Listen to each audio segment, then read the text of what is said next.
Thank you, Mr. President.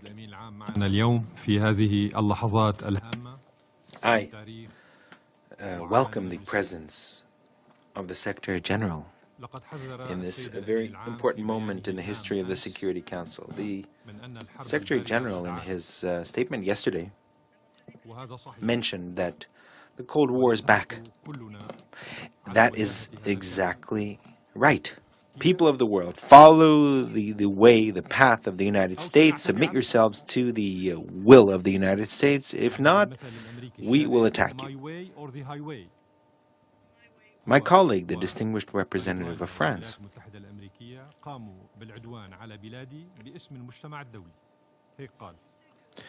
announced that the aggression of his country, along with the United Kingdom and the United States, was carried out on behalf of the international community.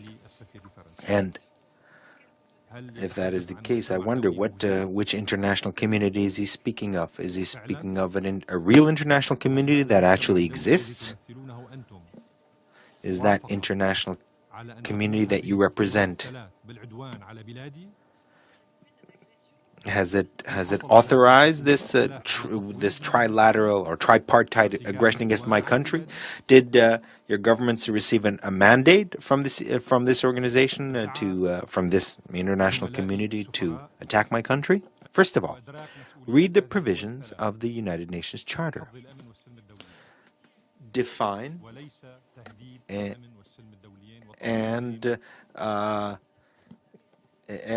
and recall the responsibility of these three states in maintaining international peace and security rather than threatening it. I have three versions of the Charter, two in English, one in French. Perhaps these three states should reread what the Charter actually states. These three states should realize that after 7 years of a terrorist war that was imposed on my country, a war carried out by these three countries and their agents in the region, their missiles, their planes, their bombs will not weaken our determination to defeat and destroy your terrorists. This will not prevent the Syrian people to decide on their own political future without foreign intervention. And I will repeat this for 1,000th time. Your effort, and as I just said, I have three examples of the Charter. And I would ask the Secretary to distribute them to the three delegations so that they could maybe enlighten themselves awaken themselves from their ignorance and their tyranny. Ladies and gentlemen, I'd like to draw your attention to those of you who are attached to international law and to the Charter, that this aggression is another message by these three aggressors to the terrorist groups.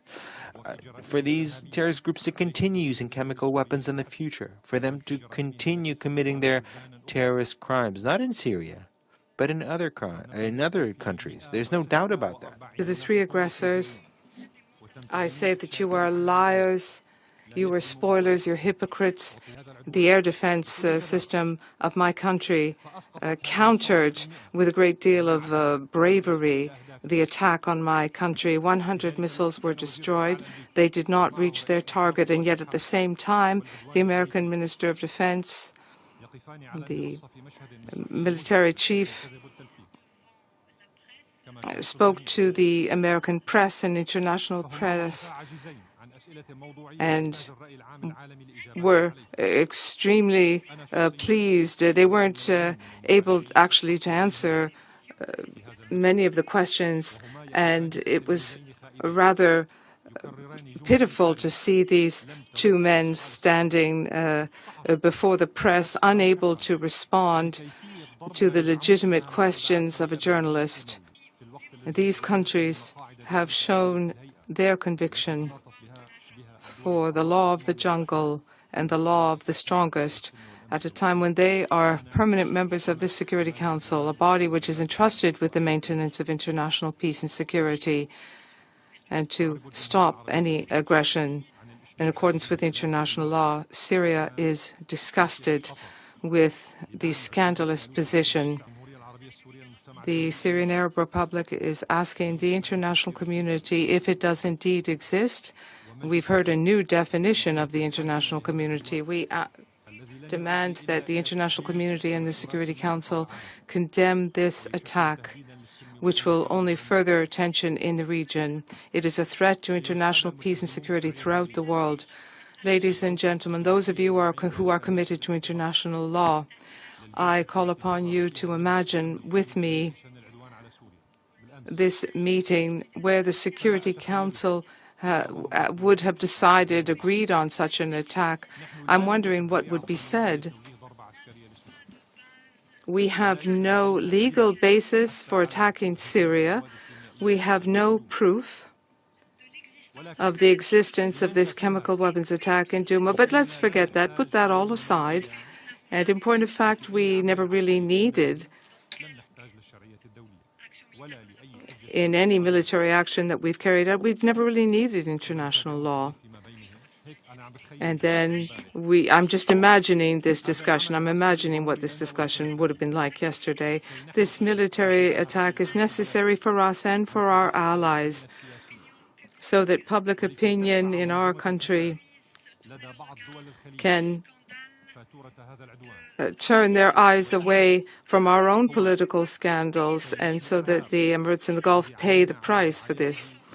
All of that to defend and protect the terrorism that we've seen for years in Syria. Thank you, Mr. President. Thank you to the representative of the Syrian Arab Republic for